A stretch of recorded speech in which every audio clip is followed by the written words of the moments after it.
Повеќе од 140 невработени граѓани на гостиварското подрачје изминатиот период работно се ангажирани преку владините активни мерки за вработување. Станува збор за мерките субвенционирање на плати, поддршка на мали и средни предпријатија и практиканство. Во делот на субвенции за плати потпишани се договори за вработување на 60 на лица во различни фирми.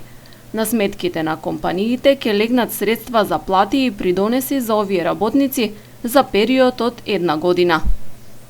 Се вработија лицава и сега се очекува да им пуштиме еднократно средствава за 12 месеци по 19.000, значи 228.000 денари и пуштат агенцијава за 12 месеци плата и придонеси со услов работодавачот да задржи на работа уште 18 месеци, значи вкупно 30 месеци да бидат на работа.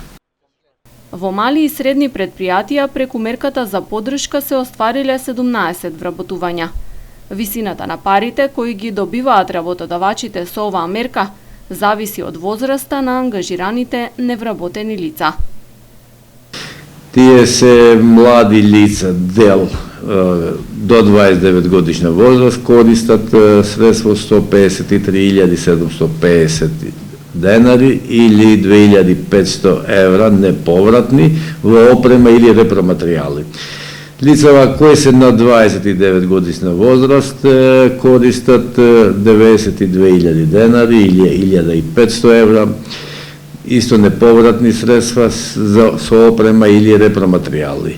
Работодавачот е должен лицата кои се над 29 годишна возраст да задржи на работа 9 месеци, тие се помлади од 29 годишна возраст 12 месеци да задржат на работа. Договори за практиканство се потпишани со 67 лица. Тие ќе посетуваат практична работа во период од 3 месеци, за кои државата ќе им исплаќа по 9.000 денари. За сега, поради вонредната состојба со коронавирусот, не се отворени други огласи за користење мерки за вработување.